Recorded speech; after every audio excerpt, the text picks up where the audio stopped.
So we're talking more than about the responsibility of the vendor to bring some form of not just education, here's how you use our tool, but here's how you go to market. So like, would you envision that in a perfect world that there's a go to market playbook that you can, adopt, that you can take on in those first, I don't know, 6 months or a year? It's like, here's the first 5 things you can do in the first 6 months to deliver, tangible ROI. What about that? I know we're kind of riffing a little bit, but that's interesting to think about.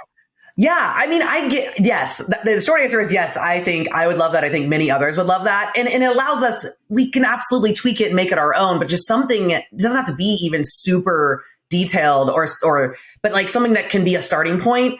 I get the argument. I already can hear it of like, well, that's not our job. Like you should be able to do that. I get that. But if you want to have more partners who are selling faster, going to market faster, I think this is the solution personally.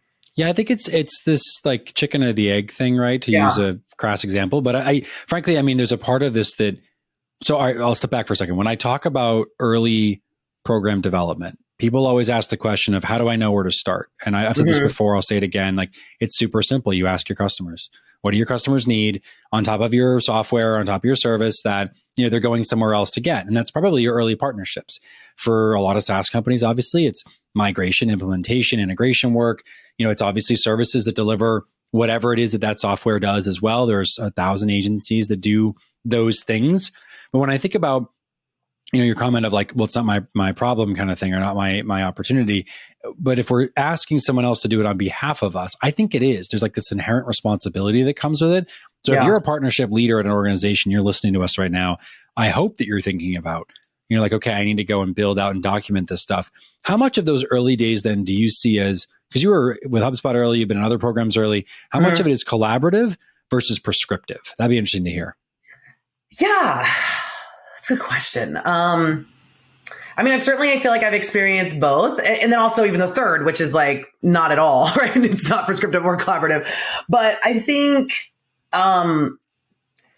I personally like when it's collaborative. I like when there's the foundational prescriptive piece, but especially if it's an early partner program, right? It's something that isn't like fully established. And then I do think that asking and creating a system for like feedback and collaboration, I think is really valuable. And folks want to contribute, some folks want to contribute in that way. I know we're the kind of folks who do. And when we're asked and there's like a system in place for that, it works. And I know we don't look at it like, oh, we don't want our competitors to do the same thing. That's just not how we exist or work.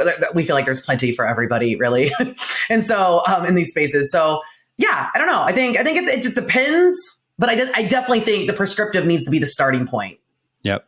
And because it's early on, you're going to learn together anyways. So how much of it then, like how much do you feedback in from the customer, right? So you're likely looking at this program or the software more specifically, because your customer has a need that's going to fill. So does the partner program then become a differentiator, in particular if it's a startup like you're describing where it's early stage, in terms of being a place where you perhaps feel more comfortable saying, well, we'll take a shot with this earlier software because they've come with a solution that can help us go to market together and be more solution oriented versus like, here's this great software, but we have to go and build a lot of it ourselves. Do you think that has material impact on whether you work with a program and if you're successful with it? Yeah, I do. I think it matters. I think it kind of goes back to the original thing that what kind of brought us to this conversation is like, are you helping us understand how this actually benefits our business and our customers? And is that apparent? Is that like from the get-go, are we all agreeing that the point here is to help our clients, your end user, to grow in whatever way, your software is built to do that. And so I think, if that's not kind of what's driving the decisions and how the partner program is built, then I think it's a kind of a fail and a missed opportunity. And it really is about shared values then, right? Because if we're talking about like caring with the customer, we're talking about those outcomes specifically. It is obviously about us both really caring about that mechanism. Yeah. And I have another one for our list. Sure, please. You mentioned talk about training a little bit. I think that's another piece, like having training in place that is, especially when we're talking about, the way that I'm typically a partner is like we're an agency, right? So we're partners as an agency that is essentially a reseller, but then a service provider to our customers that are the often the end users of the platform. Sometimes they're not. Sometimes we're the ones doing it. But really creating training that is built for like train the trainer.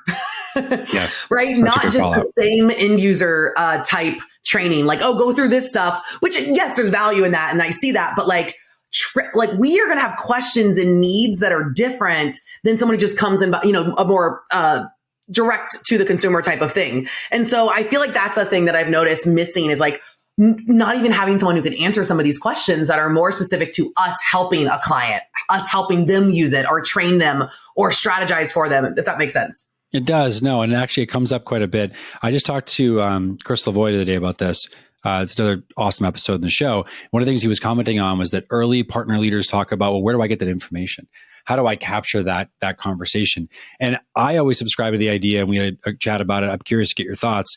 It's actually probably what your team already knows and does. Like your frontline support team and CS team and sales teams are most likely already your knowledge experts, and they've got the experience to share it.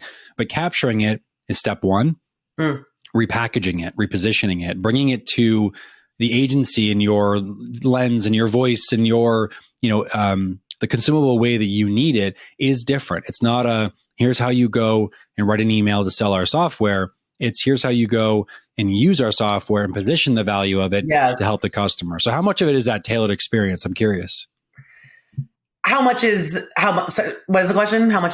How much of like the actual copy content itself is about that tailored experience, the piece where it fits your language and your need? Because we're talking about early, right? Like the one thing that I worry about is people listening going, gosh, I don't have a team member to do that. Versus like, how can I do it effectively, but still in a way that makes you productive and supported? Yeah. I mean, typically I feel like it's not. I feel like we're not seeing that very much. And I do get the question of like, we don't have someone to build all this out. We're early on. We're trying to see if this partner program even works the way we want it to.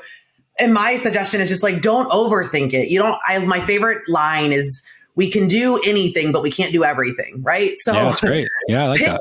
Pick what is most important. Again, this could be as simple as just the one example we gave earlier. Just like, here's some key positioning of how to use this platform with your clients. Like it could just be, I don't know, like it doesn't have to be the full breadth of everything you could possibly deliver. Right. Just start somewhere, have something, show that you're thinking that way and build on it. That's what I always recommend. And I think there's just too many that aren't even like starting because they're either kind of ignorant to the need, or they're just like, it's too much, so we're just going to like ignore it.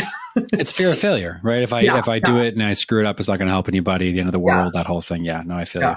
This has been fantastic. Is there anything else before we hop here at the end that you want to add to our list, or you feel like we've got at least enough to give somebody a starting point?